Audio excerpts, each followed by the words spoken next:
Hello everyone, welcome to ideal classes online platform. जैसा कि मैंने आपको पहले ही बताया था कि 31 जुलाई तक जो क्लासेस हैं वो आपको रिकॉर्डेड मिलेंगी। तो उसी में ये हमारा पहला जो लेक्चर है वो प्रकाश का अपवर्तन, और इससे पहले मैं आपको लाइव क्लास में प्रकाश का परावर्तन जो है वो करा चुका हूँ। उस पर कुछ क्वेश्चंस जो हमने प्रैक्टिस भी कराए थे और आगे भी उन्हें कंटिन्यू करेंगे। ठीक है, तो आज का जो हमारा चैप्टर है वो क्या है, प्रकाश का परावर्तन। और ये प्रकाश का परावर्तन जो है वो क्लास 12th एवं 10th दोनों के स्टूडेंट्स के लिए है, क्योंकि दोनों के सिलेबस में है। अगर क्लास 12th की बात करें तो आपकी यूनिट है, आपने पढ़ी होगी, मैं बात कर रहा था क्लास 12th में। क्लास 12th के अंदर यूनिट है यानी प्रकाश, उसमें चैप्टर 2 है। और आपका क्लास 10th की अगर हम बात करें तो 10th में तो सीधा सीधा चैप्टर ही है प्रकाश का अपवर्तन। दूसरा चैप्टर है प्रकाश का अपवर्तन। क्लियर है? तो ये दोनों के लिए है, दोनों ही लोग इसको अटेंड करेंगे। तो सबसे पहले हम चलते हैं, क्योंकि प्रीवियस क्लास में हमने आपको प्रकाश पढ़ाया था। प्रकाश यानी लाइट क्या होती है, तो मैंने बताया था प्रकाश क्या एक प्रकार की ऊर्जा है जिसकी सहायता से हम वस्तुओं को देखते हैं, और उन सभी के बारे में मैंने डिटेल में बताया था। प्रीवियस क्लास में जो हमने पढ़ा है वो प्रकाश का परावर्तन पढ़ा, यानी जब प्रकाश क्या होती है, किसी रफ सरफेस से जो लाइट रेज होती हैं वो टकराकर वापस आती हैं, तो उसे हम कहते हैं प्रकाश का परावर्तन। यहाँ पर क्या होगा, यहाँ पर हमेशा ऐसा होगा कि प्रकाश में अलग अलग माध्यम होंगे। ठीक है, तो जब क्या होता है, माध्यम क्या होता है, सबसे पहली चीज मीडियम, यानी माध्यम क्या होता है वो समझ लीजिए आप।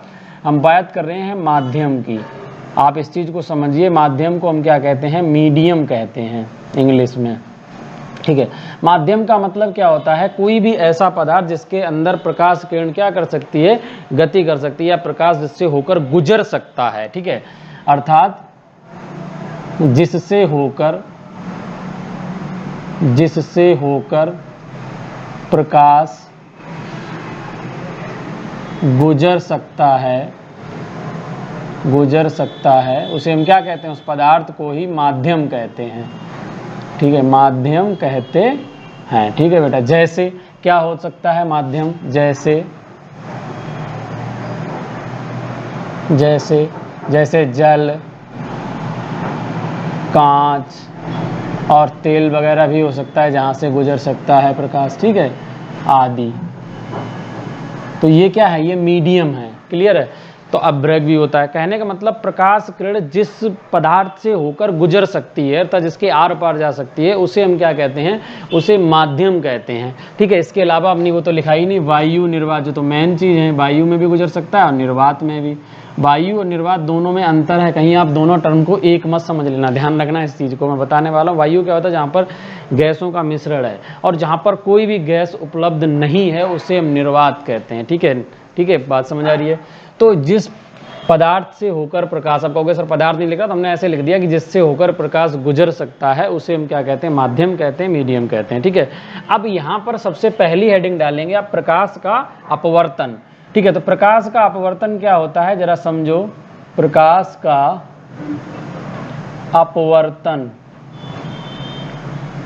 का अपवर्तन किसे कहते हैं, प्रकाश का अपवर्तन जरा समझो। हमने अभी जो पढ़ाया था कि प्रकाश का परावर्तन कराया था प्रीवियस क्लास में, उसमें समझाया था कि जब प्रकाश किरण किसी सरफेस से टकराकर वापस पहले माध्यम में लौट आती है तो उसे हम क्या कहते हैं, प्रकाश का परावर्तन कहते हैं। अपवर्तन में क्या होगा, जब कोई प्रकाश किरण किसी माध्यम से चलकर एक माध्यम से दूसरे माध्यम में प्रवेश करती है तो क्या करती है, अपने मार्ग से विचलित हो जाती है। इस विचलन को प्रकाश का अपवर्तन कहते हैं। अब ऐसा क्यों होता है, क्योंकि जब भी प्रकाश किरण एक माध्यम से किसी दूसरे माध्यम में जाएगी तो दोनों माध्यम को क्या होगा, अगर हम देखेंगे तो अपवर्तनांक अलग अलग होंगे। अपवर्तनांक से तात्पर्य है कि जब भी लाइट रे किसी एक माध्यम से दूसरे माध्यम में जाएगी तो प्रकाश की चाल भी बदल जाएगी। जाहिर सी बात है भाई, क्यों ऐसा होगा, अगर मान लो वायु में लाइट रे ट्रेवल कर रही हैं तो उनकी चाल अधिक होगी, लेकिन अगर वायु से जल में जाएंगी तो जल में चाल वायु की तुलना में कम होगी। भाई जल में तो कम रह जाएगी, लेकिन जल की तुलना में अगर कांच में एंटर करें तो और कम हो जाएगी। तो प्रकाश की चाल बदलती है, इसी कारण क्या होती है, उनका जो पथ होता है वो विचलित हो जाता है। ठीक है, अब विचलन कैसे होता है, उसी विचलन को ही हम प्रकाश का अपवर्तन कहते हैं। अब जरा समझते हैं ये विचलन होता कैसे है। तो मैं यहाँ पर दो डायग्राम बना रहा हूँ, डायग्राम को आप अच्छे ढंग से समझना। ऊपर हम ले रहे हैं पहले डायग्राम में वायु और नीचे ले रहे हैं जल। ठीक है, अगर हम वायु और जल को आपस में कंपेयर करें तो ये हो जाएगा विरल और ये हो जाएगा सघन। इन दोनों को कंपैरिजन करते हैं तो जरा समझो। और यहाँ पर हम ऐसे परपेंडिकुलर अगर डाल दें तो बेटा ये आपका हो जाएगा नॉर्मल, यानी इसे हम कहेंगे अभिलंब। क्या बोलेंगे इसको, अभिलंब कहते हैं।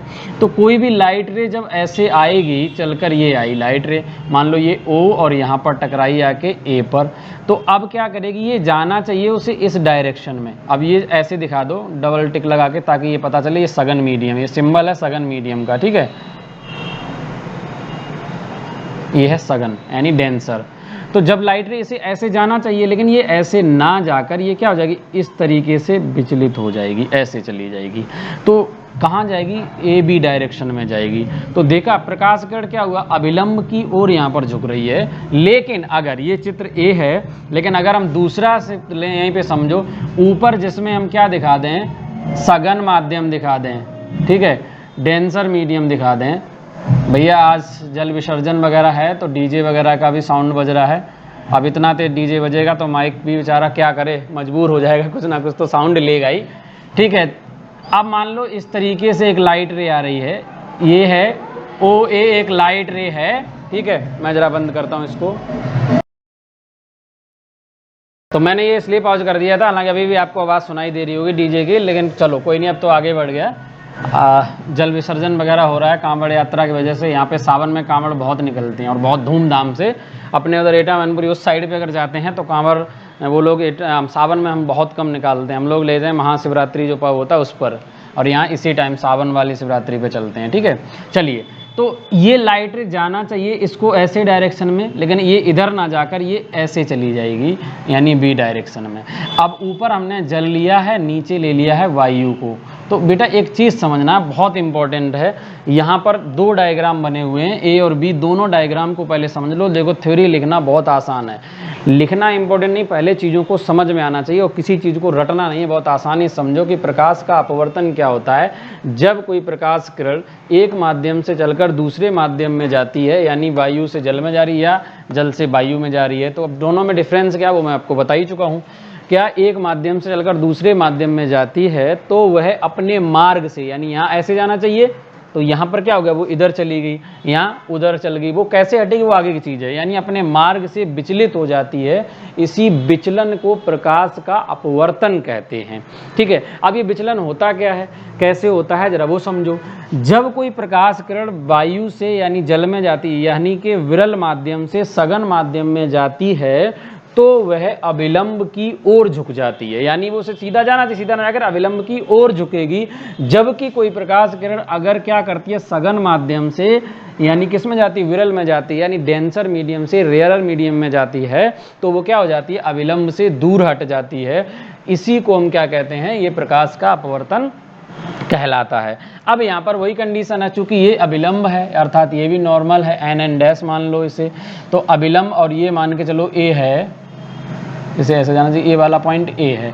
तो अभिलंब और ये वाली किरण कौन सी किरण होगी, आपतित किरण कहलाती है। यहाँ पे चित्र में OA क्या है, आपतित किरण है, यहाँ भी और यहाँ भी, ये है आपतित किरण। और ये जो गई है इसे बोलते हैं हम अपवर्तित किरण। इसे क्या कहा जाएगा, इसे बोला जाएगा बेटा अपवर्तित किरण। क्या कहा जाएगा, अपवर्तित किरण। तो हम क्या कहते हैं, अभिलंब और आपतित किरण के बीच बने कोण को आपतन कोण कहते हैं, इसे I से रिप्रेजेंट करते हैं। जबकि अभिलंब और अपवर्तित किरण के बीच बने कोण को हम क्या कहते हैं, अपवर्तन कोण कहते हैं, और इसको R से रिप्रेजेंट करते हैं, इसे बोलते हैं हम अपवर्तन कोण। अपवर्तन कोण, इसे क्या बोला जाएगा, इसे बोला जाएगा अपवर्तन कोण, और इसको रिप्रेजेंट किससे किया जाएगा, स्मॉल r से किया जाएगा। वैसे ही यहाँ पर I और यहाँ पर ये R हो जाएगा। बात समझ आ रही है। अब दोनों सिचुएशन में अलग अलग यहाँ केस बनते हैं। तो क्या बनते हैं जरा समझो। अगर हम कहते हैं विरल माध्यम से सघन माध्यम में लाइट रे जाती है तो इस वाले केस में हमेशा जो होगा आई जो होगा वो ग्रेटर देन आर होगा। अगर कोई लाइट रे हमेशा क्या हो जाएगा सघन मीडियम से यानी सघन माध्यम से किस में जाएगी, विरल में जाएगी, तो इस केस में यहाँ पे क्या बनेगा, आई जो है वो लेस देन आर होगा।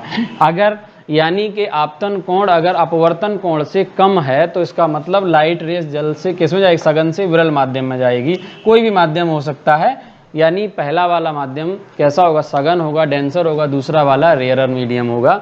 तो ये सिचुएशन बनती। अब यहाँ पर अपवर्तन के नियम हैं, ठीक है बेटा, अपवर्तन के नियम, अपवर्तन के नियम जैसे हमने परावर्तन के नियम पढ़े थे वैसे अपवर्तन के नियम है। तो अपवर्तन के भी दो नियम है, जैसे हमने पढ़े थे परावर्तन के नियम, तो परावर्तन के दो नियम थे, अपवर्तन के भी दो नियम हैं। क्या क्या है, पहला नियम और दूसरा नियम बिल्कुल लगभग सेम है परावर्तन के नियम से। क्या होता है कि आपतित किरण तथा अपवर्तित किरण, किसी में भी, चाहे इसमें चाहे इस केस में, दोनों केस में, आपतित किरण, अपवर्तित किरण तथा आपतन बिंदु पर अभिलंब तीनों एक ही तल में होते हैं। पहला फर्स्ट रूल नंबर 1 क्या कह रहा है कि आपतित किरण, अपवर्तित किरण तथा आपतन बिंदु पर अभिलंब तीनों कैसे होंगे, एक ही तल में होते हैं। और इसको हमने बहुत डिटेल में पहले समझाया है ये वाला रूल। नियम नंबर 2 क्या कहता है, नियम नंबर 2 कहता है बेटा, नियम नंबर 2 कहता है कि आपतन कोण की ज्या तथा अपवर्तन कोण की ज्या, अपवर्तन कोण यहाँ पे हमने क्या लिया आर और आपतन कोण क्या लिया आई। तो कंडीशन क्या कह रहा है कि आपतन कोण की ज्या, आपतन कोण, मैं रूल लिख दे रहा हूं, आपतन कोण की ज्या, ज्या को इंग्लिश में कहते हैं साइन, ठीक है, ट्रिग्नोमेट्री रेशियो होता है। आपतन कोण की ज्या तथा अपवर्तन कोण की ज्या, अपवर्तन कोण की ज्या, इसे भी साइन का अनुपात, का अनुपात एक नियतांक होता है, एक नियतांक होता है। क्लियर है। क्या कह रहा है कि आपतन कोण की ज्या यानी साइन तथा अपवर्तन कोण की ज्या का अनुपात जो होता है, रेशियो होता है, वो एक नियतांक होता है। इसका मतलब हम ये कह सकते हैं कि sine I upon sine are equals to constant. Clear है, यही तो होगा। अच्छा विजुअल नहीं है, चलिए मैं ऊपर लिख देता हूँ, इसको यहाँ पर लिख देते हैं। इसी को इस तरीके से हम लिख सकते हैं, sine I upon sine are equals to constant यानी नियतांक। अब ये कांस्टेंट बराबर किसके होता है, ये क्या कह रहा है, sine I upon sine are equals to क्या होता है, कांस्टेंट होता है। ये जो नियतांक होता है ये बराबर होता है, ठीक है,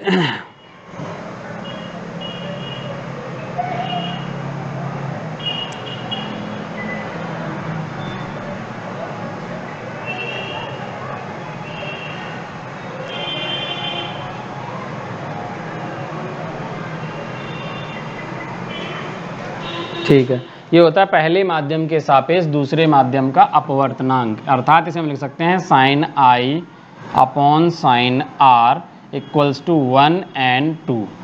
ठीक है, पहले माध्यम के सापेक्ष दूसरे माध्यम का अपवर्तनांक, तो इसी को लिखते हैं हम साइन आई अपॉन साइन आर। क्लियर हो गया। तो इसे कहा जाता है, इसे क्या कहते हैं, इसे हम कहते हैं, इसे स्नेल का नियम भी कहा जाता है। इसे स्नेल का नियम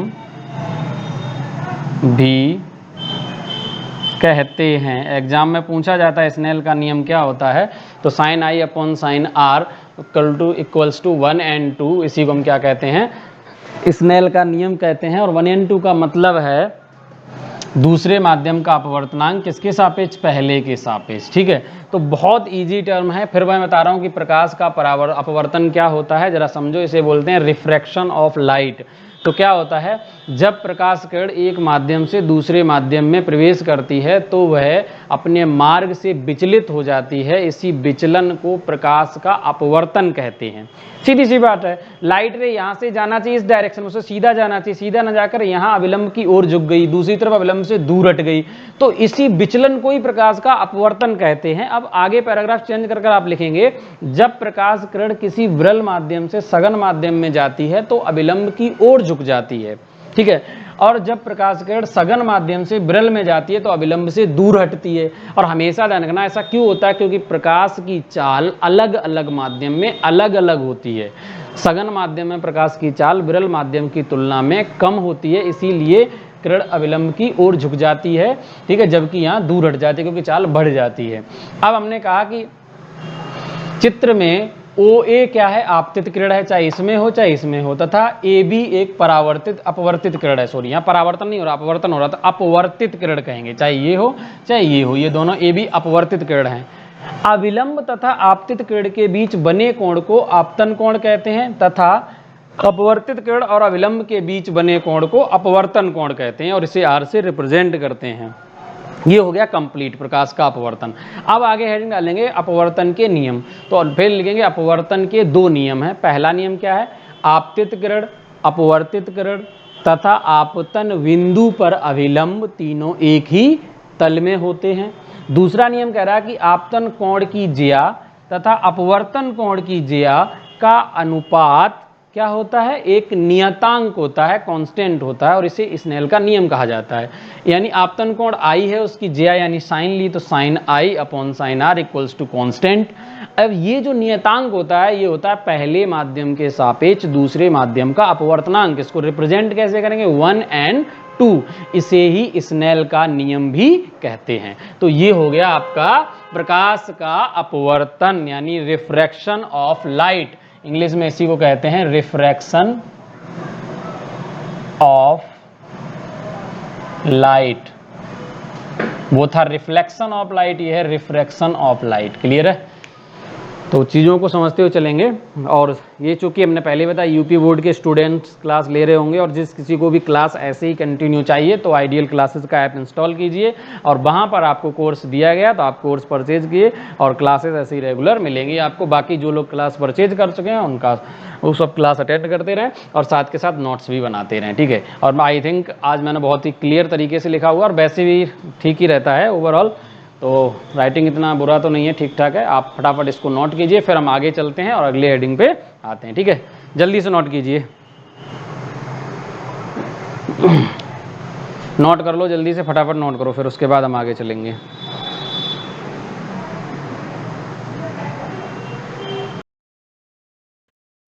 फटाफट नोट कीजिए, उसके बाद फिर क्लास को हम आगे कंटिन्यू करते हैं।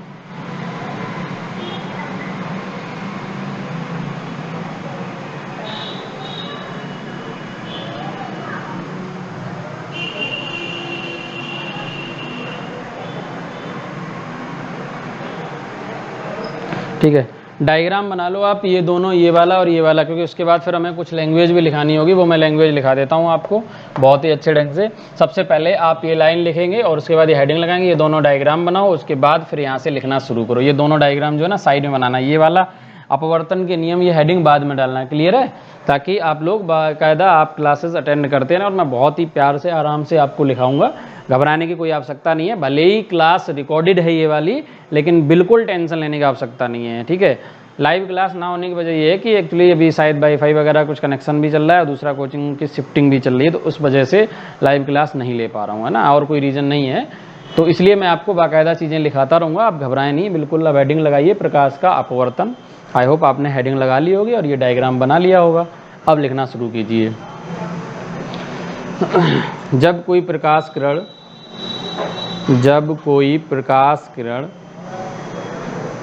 एक माध्यम से दूसरे माध्यम में एक माध्यम से दूसरे माध्यम में प्रवेश करती है या दूसरे माध्यम में से गुजरती है, प्रवेश करती है लिखो। जब कोई प्रकाश किरण एक माध्यम से दूसरे माध्यम में प्रवेश करती है तो वह तो वह अपने मार्ग से विचलित हो जाती है,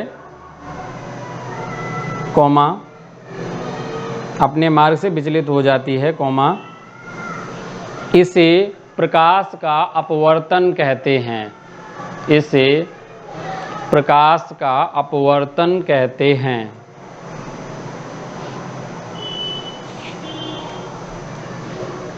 पूर्णब्रह्म आगे लिखिए।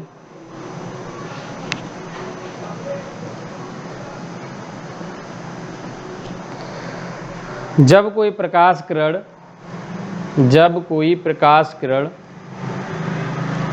विरल माध्यम से सघन माध्यम में जाती है, जब कोई प्रकाश किरण विरल माध्यम से सघन माध्यम में जाती है, जैसे विरल वायु और जल हैं तो वायु विरल हो जाएगा, जल सघन हो जाएगा, ठीक है। विरल माध्यम से सघन माध्यम में जाती है तो वह अभिलंब की ओर झुक जाती है। इसे जाना चाहिए सीधे, क्या हो जाएगा, जब कोई प्रकाश किरण विरल माध्यम से सघन माध्यम में जाती है तो अभिलंब की ओर झुक जाती है। पूर्णविराम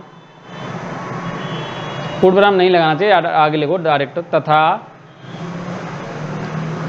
सघन माध्यम से विरल माध्यम में जाती है, तथा सघन माध्यम से विरल माध्यम में जाती है तो वह अविलंब से दूर हट जाती है, तो वह अविलंब से दूर हट जाती है, तो वह अविलंब से दूर हट जाती है। पूर्णविराम चित्र ए और स्मॉल में ए एंड बी ऐसे दिखाना, दोनों में दिखाया गया ना। चित्र ए एंड बी में ओ ए आपतित किरण है, चाहे इसमें ओ ए हो चाहे इसमें, दोनों में ओ ए जो है वो आपतित किरण है, ठीक है। इसलिए मैंने दोनों चित्र एक जैसे बनाए। ओ ए आपतित किरण है, तथा ए बी, ये वाली यहाँ भी ए बी और यहाँ भी ए बी, तथा ए बी इस तरीके से लिखना, ए बी, ठीक है। तथा ए बी अपवर्तित किरण है, तथा ए बी अपवर्तित किरण है। पूर्णविराम अभिलंब तथा आपतित किरण के बीच बने कोण को, अभिलंब तथा आपतित किरण के बीच बने कोण को आपतन कोण कहते हैं, इसे आई से प्रदर्शित करते हैं। आपतन कोण कहते हैं, इसे आई से प्रदर्शित करते हैं। तथा अपवर्तित किरण तथा अविलंब के बीच बने कोण को, अपवर्तित किरण तथा अविलंब के बीच बने कोण को अपवर्तन कोण कहते हैं, अपवर्तन कोण कहते हैं। इसे स्मॉल आर, इस तरीके से स्मॉल आर से प्रदर्शित करते हैं, इसे स्मॉल आर से प्रदर्शित करते हैं। क्लियर पूर्णविराम। अब आगे लिखेंगे, यहाँ तक तो ये पूरा हो गया, ठीक है। अब नेक्स्ट हेडिंग डालेंगे आप अपवर्तन के नियम, ठीक है। अपवर्तन के नियम हेडिंग डालो और इसमें लिखो, अपवर्तन के नियम हेडिंग डालो और इसमें आगे लिखना शुरू करो। अपवर्तन के दो नियम हैं, अपवर्तन के दो नियम हैं। नियम नंबर 1 डालो हेडिंग, नियम नंबर 1 लिखो इसमें, नियम नंबर 1 में, नियम नंबर 1 और लिखो आपतित किरण, आपतित किरण कौमा अपवर्तित किरण, आपतित किरण कौमा अपवर्तित किरण तथा आपतन बिंदु पर अभिलंब, तथा आपतन बिंदु पर अभिलंब तीनों एक ही तल में होते हैं, तथा आपतन बिंदु पर अभिलंब तीनों एक ही तल में होते हैं। क्लियर है। नियम नंबर 2 एक बार रिपीट कर रहा हूं। पहला, आपतित किरण, अपवर्तित किरण तथा आपतन बिंदु पर अभिलंब तीनों एक ही तल में होते हैं। पूर्णविराम। नियम नंबर 2, नियम नंबर 2 बोर्ड पे लिखा भी है। आपतन कोण की ज्या, आप यही वाला लिख लो, आपतन कोण की ज्या तथा अपवर्तन कोण की ज्या यानी साइन का अनुपात एक नियतांक होता है। ये वाली लाइन लिख के और यहाँ से ये वाला पूरा भाग लिख लो, ठीक है। आपतन कोण की ज्या तथा अपवर्तन कोण की ज्या का अनुपात एक नियतांक होता है, और वो नियतांक क्या होता है, उसी को हमने कहा था, ये होता है पहले माध्यम के सापेक्ष दूसरे का अपवर्तनांक, और इसे रिप्रेजेंट किससे करते हैं, 1n2 इस तरीके से लिखते हैं। अगर यहाँ पर पहला माध्यम जैसे अगर एयर है, ठीक है, एयर है, और दूसरा है जल यानी वाटर है, तो इसे हम ऐसे भी रिप्रेजेंट कर सकते थे, इसे हम ऐसे भी लिख सकते हैं ANW, यानी कि वायु के सापेक्ष जल का अपवर्तनांक। ये क्या है, पहले माध्यम के सापेक्ष दूसरे का अपवर्तनांक है, तो पहला माध्यम अगर हमारा एयर है तो ए लिख दिया, वाटर है तो डब्ल्यू लिख दिया। इस वाले केस में WNA हो जाएगा, उल्टा हो जाएगा, ठीक है। तो ये चीज़ को समझना है आपको ध्यान से, तो ये फटाफट लिखो। उसके बाद अगला आर्टिकल कराता हूँ जिसमें कहते हैं प्रकाश की उत्क्रमणीयता, ठीक है। उत्क्रमणीयता का मतलब होता है रिवर्सिबिलिटी ऑफ लाइट, ठीक है। तो वो क्या है जरा वो भी समझते हैं, फटाफट इसको नोट करो, जल्दी से नोट करो, फिर नोट करने के बाद आगे की चीज़ें हम आगे कंटिन्यू करेंगे, ठीक है। और अभी आगे का मतलब है अभी, कहीं ऐसा मत समझ लें नेक्स्ट क्लास में करूँगा, नेक्स्ट क्लास में नहीं, अभी कंटिन्यू करेंगे, ठीक है। तो चीज़ों को ध्यान से समझते हुए चलेंगे आप लोग।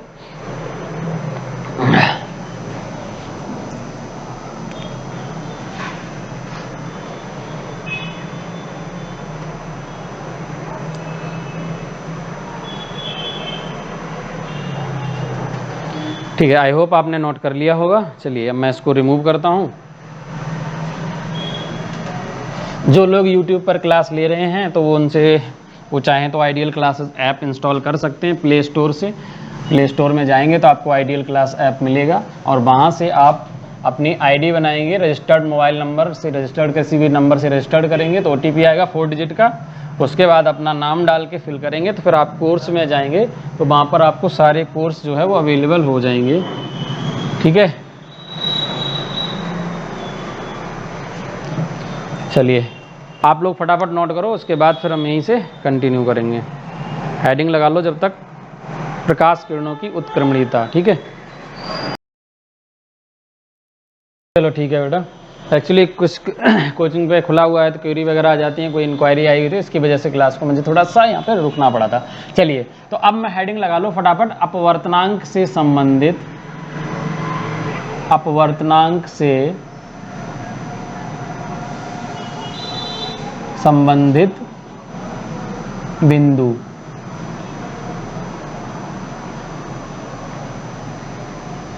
अपवर्तनांक से संबंधित बिंदु। अब अपवर्तनांक से संबंधित बिंदु क्या क्या है जरा ये समझो, बहुत इंपॉर्टेंट पॉइंट है यहाँ पर, 3-4 जो इंपॉर्टेंट पॉइंट है उन पॉइंट्स को समझना बहुत आवश्यक है, क्योंकि ये जो पॉइंट्स हैं ये आपके आगे काम आएंगे। थोड़ा सा फैन ऊपर करूँ, हाँ अब ठीक है।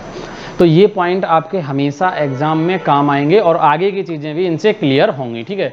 तो पहला पॉइंट क्या है, अपवर्तनांक से संबंधित बिंदु में अगर हम पहले पॉइंट की बात करते हैं तो ध्यान रखना, यदि क्या हो, यदि प्रकाश किरण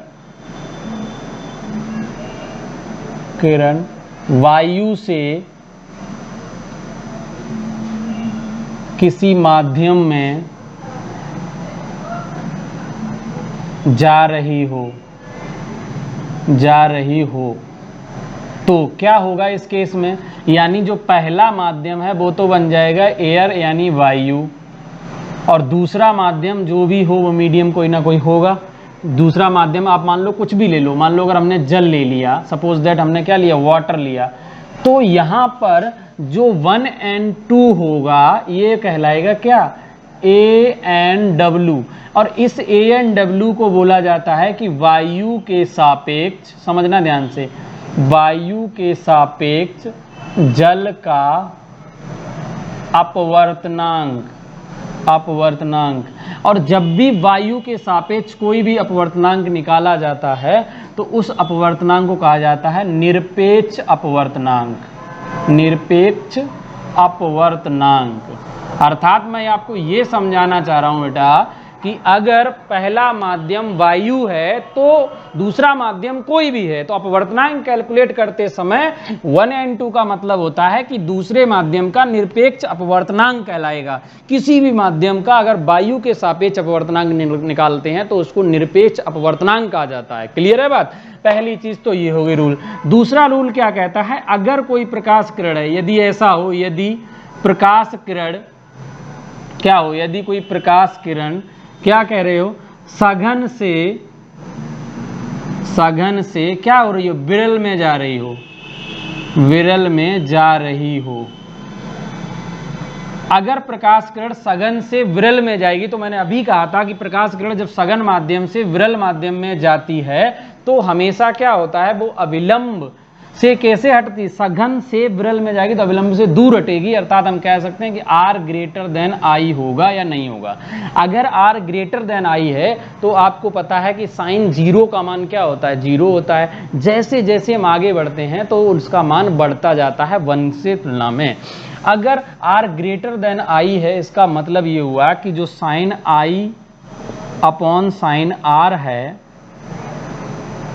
साइन r, ये क्या होगा, a इक्वल्स टू होता है 1 and 2, पहला माध्यम दूसरा माध्यम होता है, और ये ग्रेटर देन क्या होगा, 1 होगा। कब?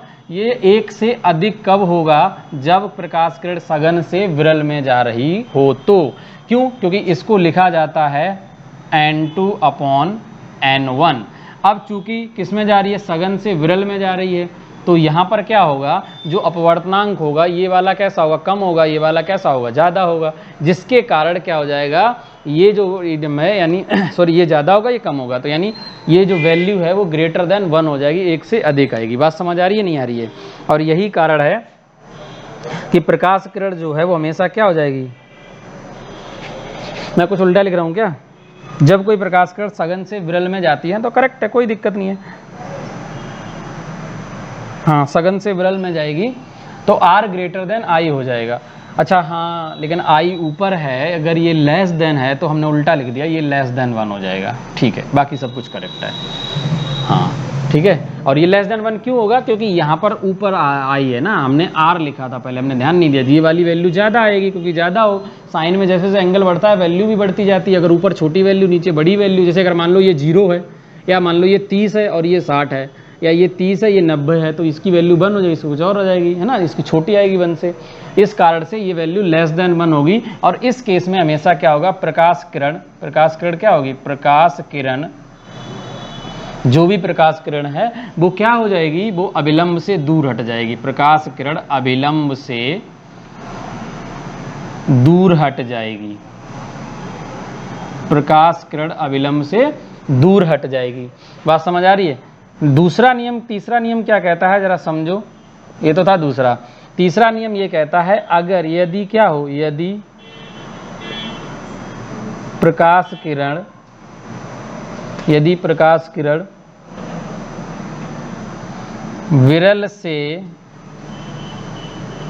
सघन में जा रही हो,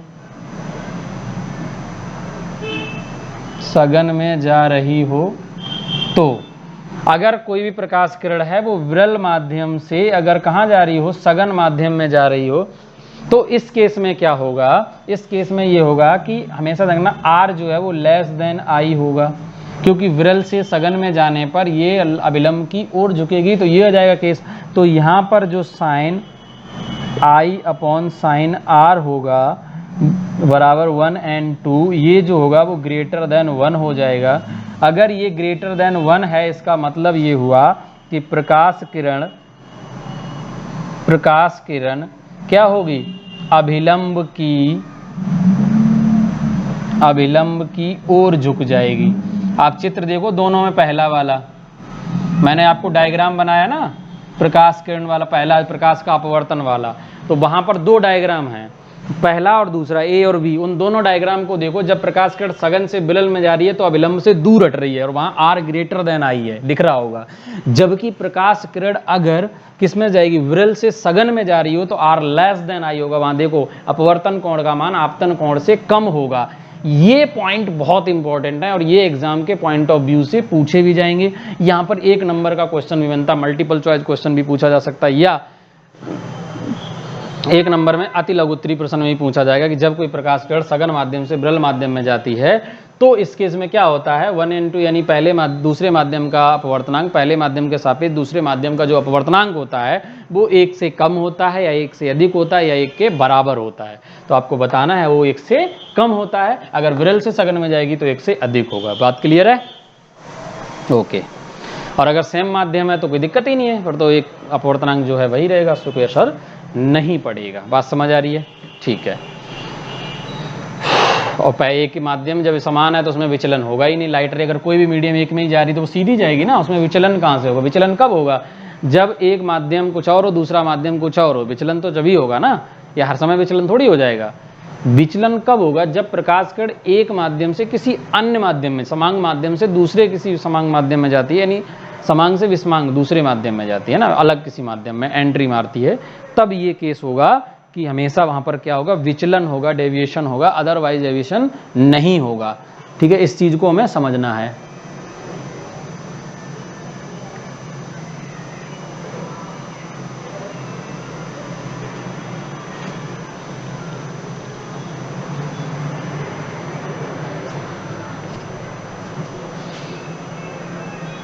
जल्दी से नोट करो, फटाफट नोट करिए इसको, फिर हम आगे बढ़ते हैं। और ये एक एक पॉइंट जो है ये इंपॉर्टेंट है, आप ये समझ लीजिए, एक एक पॉइंट इंपॉर्टेंट है। आप वीडियो को पॉज करके आराम से स्क्रीनशॉट लीजिए, अदरवाइज इसको नोट कर लीजिए एक एक पॉइंट। ठीक है, ये सबके काम आने वाला है, चाहे वो 10th क्लास का हो या 12th क्लास का, दोनों के लिए ही इंपॉर्टेंट है। मैं फिर समझा रहा हूँ इन चीज़ों को, बात समझिए। जब भी यदि प्रकाश किरण वायु से किसी माध्यम में जाती है तो वहाँ पर पहला माध्यम वायु, दूसरा माध्यम कोई भी बन जाता है, वो जल हो चाहे वायु, मतलब अलग कोई माध्यम ले से। कहने का मतलब अगर पहला माध्यम वायु है तो उस माध्यम का जो अपवर्तनांक होता है वो कहलाता है निरपेक्ष अपवर्तनांक। क्लियर है? तो वायु के सापेक्ष अगर किसी का भी अपवर्तनांक निकालते हैं तो उसको हम डायरेक्ट निरपेक्ष अपवर्तनांक भी लिख सकते हैं। क्लियर है? मैं ये कहना चाह रहा हूँ। ठीक है, जैसे वायु के सापेक्ष जल का अपवर्तनांक लिखा तो हम लिख सकते हैं जल का निरपेक्ष अपवर्तनांक, तब भी ये स्टेटमेंट करेक्ट होगा।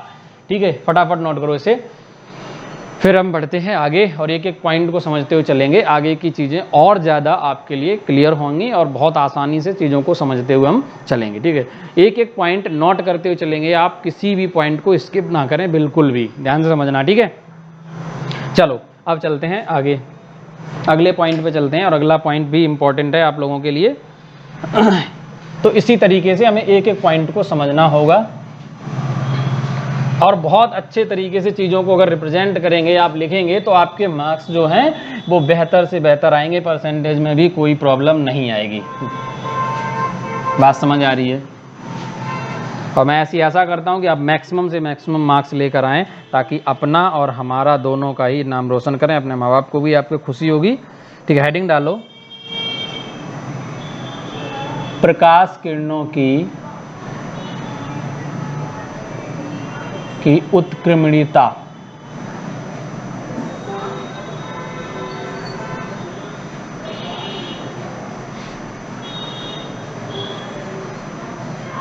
प्रकाश किरणों की उत्क्रमणीयता क्या होती है? उत्क्रमणीयता जरा समझो। प्रकाश किरणों की उत्क्रमणीयता की बात करें या इसको रिवर्सिबिलिटी ऑफ लाइट कहते हैं, वो क्या होती है जरा समझो। मैं आपको समझाता हूँ बहुत ही आसान टर्म में, कुछ भी नहीं है। ठीक है, जैसे मान लो ये गिलास है और ये गिलास का गुटका है आपके पास। ठीक है, अब अगर ये गिलास यानी कांच का एक गुटका है तो इसमें करना क्या है, आपको मैं चीज़ों को क्लियर करके बताता हूँ, बहुत ही आसान शब्दों में समझना है। यहाँ पर हमने मान लो ये नॉर्मल खींच दिया। ठीक है, ये एक नॉर्मल है और ये एक लाइट रे है जो यहाँ से एंटर करती है, ये मान लो O और ये पॉइंट A है। ठीक है, 1 मिनट देंगे हमें थोड़ा सा। चलिए, वाईफाई तो आपकी चालू हो गई है तो अब कोई इशू नहीं आएगा, अब मैं लाइव क्लास भी ले सकता हूँ। ठीक है, चलो अब ये समझो जरा, ये है ग्लास, ये क्या है बेटा? ये है कांच, कांच का एक पीस टुकड़ा है। अब ये है ऊपर वायु, तो हमने क्या किया, जब लाइट रे देखो, अब यहाँ पर ये एंगल आई होगा, क्योंकि ये यहाँ से यहाँ आएगी, तो ये कैसा ये वाला माध्यम है आपका विरल, वायु है, और ये मीडियम कैसा है, ये वाला जो माध्यम है वो सघन है। तो यहाँ से लाइट रे इसे जाना चाहिए इस डायरेक्शन, इधर ना जाके ये लाइट रे यूँ जाएगी। अब ये जाएगी इस तरीके से, तो ये वाला है R। अब यहाँ से फिर ऐसे हम मान लो ये नॉर्मल है, तो नॉर्मल है, यहाँ से लाइट रे से ऐसे जाना चाहिए, ऐसे ना जाके ये फिर से ऐसे हो जाएगी। तो कहने का मतलब ये और ये डायरेक्शन सेम हो जाएगी एक जैसी। अगर यहाँ पर हम मिरर लगा दें, मिरर क्यों लगाएंगे, ताकि मिरर पे ऐसे लगाएंगे कि 90 डिग्री पे आके टकराए। ऐसा क्यों, क्योंकि जितने पर टकराएगी उतने पर ही वापस जाएगी। समतल दर्पण की खासियत होती है बेटा, ये क्या एक दर्पण है, समतल दर्पण। और आपको पढ़ाया गया था कि समतल दर्पण पर कोई भी लाइट रे अगर परपेंडिकुलर पड़ती है तो वो वापस उसी डायरेक्शन, क्यों, क्योंकि जब परपेंडिकुलर आएगी तब विलंब से कोण 0 बनाएगी, तो वापस उसी डायरेक्शन सीधी टकरा कर जाएगी। क्यों, क्योंकि हमने कहा था समतल दर्पण में कभी भी 90 डिग्री पर कोई भी लाइट रे टकराएगी, चाहे किसी पर भी हो, या जो वक्रता केंद्र से होकर आती है अब उनमें गोलीय दर्पण में तो भी लौट जाती है। तो ये वही केस बनेगा समतल दर्पण में अगर कोई लंबवत टकराएगी किरण। जैसे समझो क्यों ऐसा होता है, अपवर्तन का नियम ये कहता है, जैसे मान लो ये परपेंडिकुलर है, अगर इससे कोण अगर ये 30 बन रहा है तो टकराकर ये 30 पे ही जाएगी। अगर ये 10 बन रहा हो तो 10 पे जाती है, लेकिन अगर सीधी आएगी तो सीधी वापस जाएगी। बात समझ आ रही है। तो यही चीज हमें समझनी है और यही चीज आपको समझ में आनी भी चाहिए। ठीक है, अब जरा समझो बेटा, अब ये लाइट रे क्या होगी, टकराएगी, टकराकर वापस जाएगी, तो यहाँ से यूं करके गुजरेगी। अब यहाँ पर एक बहुत बेसिक रूल है कि प्रकाश किरणों की उत्क्रमणीयता क्या होती है। तो हमने क्या किया, आप क्या लिखेंगे, भाषा ये लिखेंगे कि माना एक कांच का गुटका है और इस कांच का गुटके का हमने क्या रखा, वायु में रखा है। तो एक प्रकाश किरण जो कि क्या है, OA है, जो कि इस गुटके से क्या होती है, गुजरती है, तो AB दिशा में जाती है और AB से एक समतल दर्पण पर पॉइंट C पर, बिंदु C पर 90 डिग्री पर टकराती है। तो टकराने के बाद क्या होगी, वापस आती है उसी डायरेक्शन में। ये टकराएगी, यहाँ से ऐसे जाएगी टकराकर, और टकराकर ये वापस भी ऐसे ही जाएगी। तो ये लाइट रे फिर इधर जाएगी और फाइनली यहाँ प्राप्त हो जाएगी हमें, ऐसे ही तो होगी। तो अब पहले हम ये देखेंगे कि जब प्रकाश किरण वायु से कांच में जाएगी तो केस क्या बनेगा। तो यहाँ पर ये समझो, जब प्रकाश किरण वायु से कांच में जाती है, कांच में जाती है, वायु से कांच में जाएगी, तो आपको क्या लिखाया गया था, आपको लिखाया गया ANG, G for glass, A for air. ANG बराबर क्या होगा, sine I upon sine R। क्यों, क्योंकि आपको पता है कि ये वाला अपवर्तन कोण और आपतन कोण की ज्या जो होती है वो क्या होती है, नियतांक होती है, और वो ये जाएगी, ये रूल नंबर 1, ये से क्वेश्चन नंबर फर्स्ट डाल दो। अब अगर देखो, अगर यहाँ से लाइट रे दर्पण से टकराई और टकराने के बाद वापस गई, अब ये वाली किरण यहाँ जाएगी, कहाँ से, कांच से वायु में। अब आप इधर वाली ले भूल जाओ, अब आप ये आ जाओ कि टकराकर यहाँ पहुँच गई, यहाँ से किरण जा रही है ऐसे, तो ये कैसा माध्यम है, सघन, और ये वाला विरल माध्यम है। अगर कोई लाइट रे यहाँ से जाएगी तो वो ऐसे निकलेगी। तो इस केस में ये जो एंगल R है बेटा, ये जब किरण ये वाली जाएगी, अब इसको मिटा देते हैं हम, ये वाला एरो हटा दो, थोड़ी देर के लिए ये एरो हटा दो, एक साइड से हमने गुजार ली, इस एरो को हटा दो। अब देखो जरा, ये वाला पथ हो गया, तो ये वाला कोण अपवर्तन कोण बन जाएगा, और ये वाला सोडी कोण आपतन कोण, और ये वाला कोण अपवर्तन बन जाएगा इस केस में। तो जब प्रकाश किरण क्या होगा, जब प्रकाश किरण कहाँ से जाएगी, कांच से वायु में जाती है, कांच से वायु में जाती है, तो तब क्या हो जाएगा, GNA बराबर क्या आएगा, sine I upon sine R। इसे बन जाएगा इक्वेशन नंबर 2। अब ये इक्वेशन नंबर 2 और पहला, तो यहाँ पर क्या करो, समीकरण 1 व 2 का गुणा करने पर इन दोनों का आपस में गुणा कर दो। तो गुणा करोगे तो क्या आएगा, यहाँ पर आएगा ANG गुणे GNA बराबर, यहाँ आएगा sine I upon sine R into, यहाँ भी आएगा sine R upon sine I। तो ये और ये कैंसिल हो जाएगा, ये और ये कैंसिल हो जाएगा, ये क्या आ जाएगा, 1 आ जाएगा।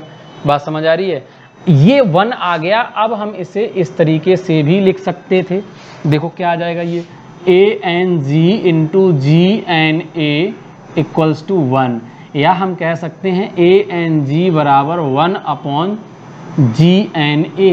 तो यही है आपका बहुत अच्छा, यानी प्रकाश किरणों की उत्क्रमणीयता। अर्थात हम ये कह सकते हैं कि वायु के सापेक्ष अगर हमें क्या निकालना हो बेटा, जल कांच का अपवर्तनांक निकालना हो तो ये बराबर क्या आ जाएगा, 1/GNA आ जाएगा। क्लियर है? या इसी को हम ऐसे भी लिख सकते थे, अलग तरीके से लिखना चाहते तो कैसे लिख सकते थे, हाँ ठीक है, कोई दिक्कत नहीं, यही वाला आ जाएगा। ठीक है, और यही आपसे एग्जाम में पूछा जाएगा। अब यहाँ पर कोई अलग अलग माध्यम भी हो सकता है। अगर ये पहला माध्यम कुछ और होता है, यहाँ पर मान लो अगर ये 1 है और ये माध्यम 2 है, तो यहाँ से एक रिवर्स हो ये भी निकलेगा 1n2 बराबर 1/2n1। ठीक है, और ये 2 और 1 किसी से भी रिप्लेस करते रहो आप, है ना, 1 और n जो भी मीडियम होगा उससे रिप्लेस करो, क्योंकि यहाँ पर एयर है और ये है वाटर, सॉरी गिलास है। अगर यहाँ वाटर होता कुछ और होता है तो हम इसको और तरीके से रिप्लेस कर देते। बात समझ आ रही है ना? ये G4 गिलास एंड A4 एयर। ठीक है, तो ये है प्रकाश किरणों की उत्क्रमणीयता, और ये पूछा जाएगा आपसे, रिवर्सिबिलिटी ऑफ लाइट रेज। ठीक है, इसे क्या बोलते हैं, रिवर्सिबिलिटी ऑफ लाइट रेज। ठीक है, रिवर्सिबिलिटी ऑफ लाइट रेज। तो लिखो फटाफट। अब आई होप आपको ये समझ आ रहा होगा। रिवर्सिबिलिटी ऑफ लाइट रेज में पहला पॉइंट फटाफट इस डायग्राम को आप बना लेंगे साइड में, बाद में बना लेना, पहले थ्योरी लिख लो आप, उसके बाद ये पूरा नोट करना है आपको। ठीक है, तो ये हेडिंग लगाओ जल्दी से, प्रकाश किरणों की उत्क्रमणीयता। ठीक है, उसके बाद फिर मैं आपको लिखाना शुरू करता हूँ। ठीक है, जल्दी से हेडिंग लगा लो, प्रकाश किरणों की उत्क्रमणीयता। ठीक है, ध्यान कहीं और था, कौन बटा हुआ था थोड़ा सा, चलो ठीक है, कॉल आ रही है, लेकिन फिर भी आप लिखो, यहाँ पर ध्यान से लिखो,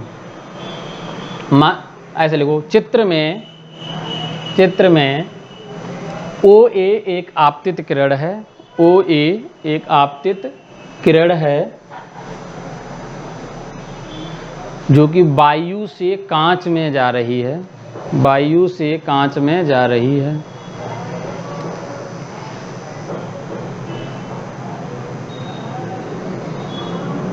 अब वायु से कांच में जाएगी तो ये क्या होगा, अभिलंब की ओर झुके, क्योंकि वायु कांच जो है वायु की तुलना में कैसा है, सघन माध्यम है। तो आगे लिखो, AB अपवर्तित किरण है एवं BC ये बाहर निकल रही है, तो ये वाली BC कहलाएगी निर्गत किरण, क्योंकि ये ग्लास के गुटके को पार करके निकली है, तो BC निर्गत किरण है।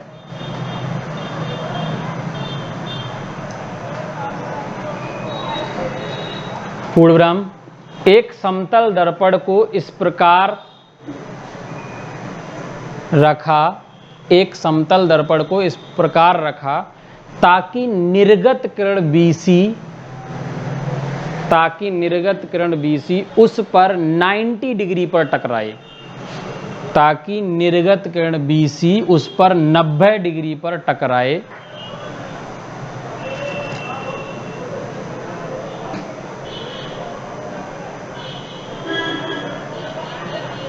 तत्पश्चात टकराएगी तो क्या होगा, तत्पश्चात वह किरण वापस CB दिशा में लौटेगी, CB दिशा में लौटेगी एवं पुनः कांच से वायु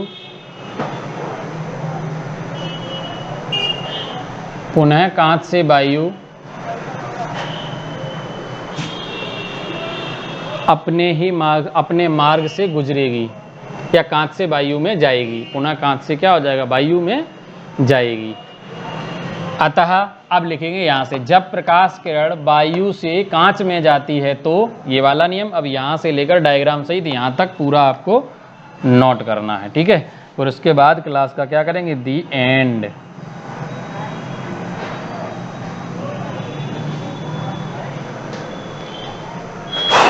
एंड तो नहीं करना है, इसको फिनिश करना है अभी आज की क्लास को। एंड तो जब लास्ट हो जाएगा पूरा सिलेबस तब होगी क्लास। ठीक है, तो फटाफट इस पॉइंट को आप नोट करो जल्दी से।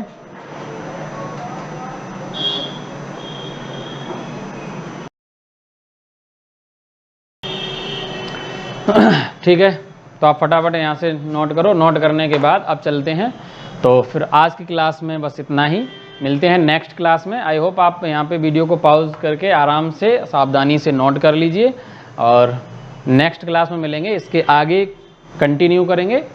Okay, bye bye.